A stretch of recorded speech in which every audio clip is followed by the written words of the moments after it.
Don Giotti, qui ad Agrigento all'Istituto Quasimodo un incontro con i docenti ma anche con gli alunni. Ecco, con quali obiettivi e le finalità, quale sarà il messaggio che lei lancerà? Non sono io che lancio il messaggio, sono gli insegnanti, sono i ragazzi che ci chiedono di essere ascoltati, di essere intercettati, di essere valorizzati, di essere riconosciuti.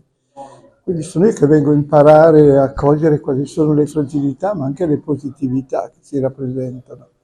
E poi per riflettere seriamente su che cosa noi tutti possiamo fare, i ragazzi da una parte, ma anche il mondo degli adulti, che deve assumersi di più la propria responsabilità. Perché questa è una società che si preoccupa dei giovani, ma poi non se ne occupa a sufficienza. Invece dovremmo investire di più forze, energie, pensieri, progetti per inondare i nostri territori di opportunità. Ecco, i giovani ci sono quando trovano dei punti di riferimento veri, concreti, di vita, di carne, di carne. Ma siamo anche qui perché stiamo preparando la giornata della memoria dell'impegno, oggi legge dello Stato, per ricordare tutte le vittime innocenti della violenza criminale e mafiosa. Centinaia, centinaia. Quest'anno questa giornata, oggi legge anche dello Stato, sarà a Trapani, la provincia di Trapani. Però coinvolge tutto, deve coinvolgere tutto il nostro paese che è l'Italia e quindi è uno di tanti momenti anche perché sia una memoria però non retorica, non celebrazione, non evento, una memoria viva. E la memoria viva è quella che si deve tradurre tutti i giorni, non un giorno, in responsabilità e in impegno. Quindi rifletteremo anche di questo, ma soprattutto dobbiamo mai dimenticarci che in ogni città c'è una città dentro la città. E qual è questa città dentro la città? È la città di quelli che già fanno, che già sono impegnati, quelli che ci mettono già la faccia. Non dimentichiamo quindi le cose belle, importanti e positive che ci sono. Ieri c'è stata una grande retata in un piccolo paesino, hanno arrestato tanta gente, recentemente anche 180 mafiosi. Questo è segnale, diciamo, di una Sicilia che cambia, un impegno delle forze della polizia nel territorio. No, il problema è che le mafie sono più forti di prima in Italia, hanno cambiato il sistema, metodo legale e illegale che convivono insieme, eccetera. Quindi c'è una riflessione da fare. Sparano di meno, fanno meno rumore, meno chiasso, ma ci sono. Non dimenticandoci di una cosa, che non basta tagliare la malerba in superficie, perché la malerba in superficie viene tagliata, il lavoro di magistrati, forze di polizia, il grande lavoro delle prefetture. No, bisogna andare a stirpare il male alla radice. Stirpare il male alla radice è un grande impegno culturale, educativo, di politiche sociali. Di politica sociale che vuol dire lavoro, vuol dire casa, vuol dire servizi per la persona, che sono elementi importanti e fondamentali. Però attenzione, bisogna mai dimenticarsi che l'ultima mafia, le grandi operazioni che vengono fatte, è sempre la penultima. Perché nel codice genetico dei mafiosi ci sta un imperativo, rigenerarsi. Tocca anche noi ancora di più rigenerarci, esserci, dare continuità ai nostri impegni, alle nostre responsabilità. Essere cittadini non sull'onda delle emozioni di qualche momento, ma cittadini più responsabili. Oggi questa presenza di Don Giotti, avete organizzato, Buongiorno. sì. Avete organizzato questo evento, un evento bello in vista anche di questa ricorrenza nazionale, l'impegno contro la mafia.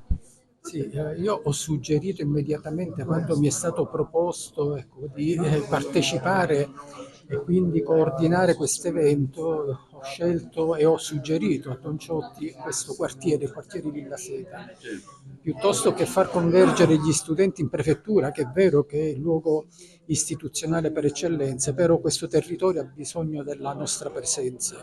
Questo è il motivo per cui oggi siamo qui, proprio per lanciare questo messaggio, non solo agli studenti ma a tutti coloro che risiedono in questo quartiere, che è un quartiere bisognevole di attenzioni.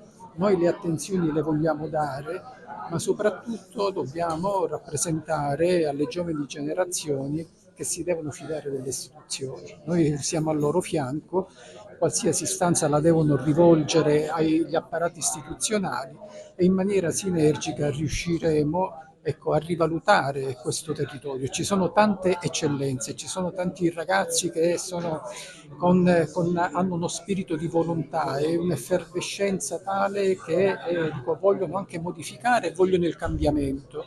Noi oggi rappresenteremo che questo cambiamento lo si può raggiungere perché l'apparato istituzionale lavora al loro fianco.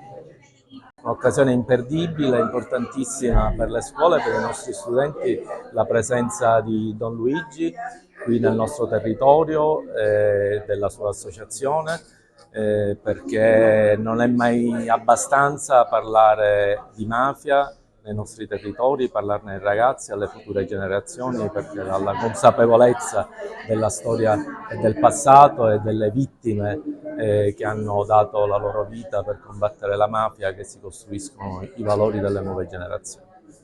Sì, è un'iniziativa che è partita innanzitutto quindi dalla prefettura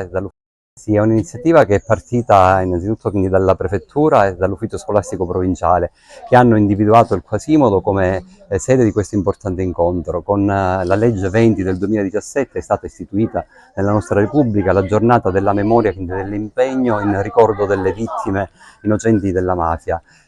Quest'anno si celebrerà la 30ª edizione e la ricorrenza viene fissata il 21 marzo, quindi evocativamente il primo giorno di primavera, proprio a voler segnalare quindi una rinascita, quindi una svolta. La 30ª edizione si svolgerà a Trapani e c'è tutto un percorso, quindi un cammino per arrivare a questa importante data. Una tappa quindi oggi è quella di Agrigento con la presenza quindi di Don Giotti. La giornata si articolerà in due momenti. In un primo momento Don Giotti ha il piacere di parlare con i dirigenti scolastici che interverranno praticamente da tutta la provincia, perché l'evento non è limitato ai dirigenti di Agrigento città, ma c'è un'adesione quindi nutrita da parte di molti dirigenti. E poi il secondo momento più importante con i nostri ragazzi, in particolare ci saranno i ragazzi del Quasimodo e poi alcune rappresentanze di istituti superiori.